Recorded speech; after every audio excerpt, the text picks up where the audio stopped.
কিছু কথাবার্তা, কিছু চালচলন, কিছু বিক্ষোভ মিছিল, প্রেতাত্মাদের আবার আগমন,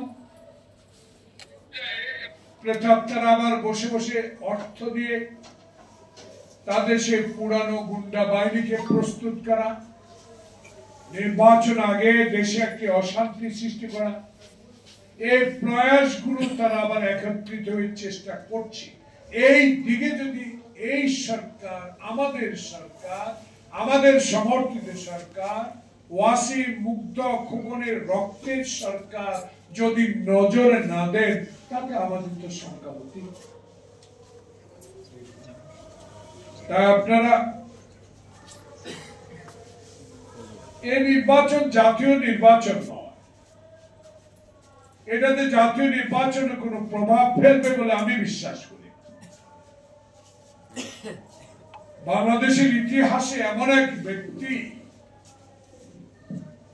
যে ব্যক্তিটির নাম পাথর ভেঙে হাসিনা শেষ করতে দিয়েছে, বাংলাদেশের মানুষের মণিকোঠায়, মনের মধ্যে জিয়াউর রহমান, তার আদর্শ, তার দল যেভাবে এখনো আমাদের মনে টিকে আছে, এই দল কোনদিনও, আমার বিশ্বাস, বিচ্ছিন্ন হবে। কারণ শহীদ জিয়া এমন একটি ব্যক্তি, ক্ষমতার চেয়ে দেশকে এত ভালোবাসতেন, যে দেশে 1971 সালে আগে আলোচনার নামে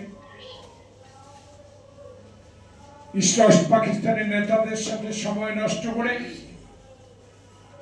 পাকিস্তানের প্রধানমন্ত্রী হওয়ার জন্য যারা বাংলাদেশের সেই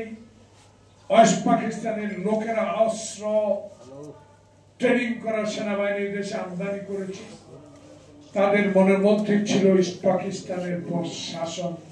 আরো জোরদার করলে তারা বাংলার স্বাধীনতা। সেদিন সময় ক্ষেপণ করে 1971 সালে সেই যেভাবে ওয়েস্ট পাকিস্তান আর্মিরা ঝাঁপিয়ে পড়েছিল, সেদিন আমাদের নেতাই দুর্দান্ত সাহস চট্টগ্রাম বেতার কেন্দ্র থেকে বাংলাদেশের স্বাধীনতা ঘোষণা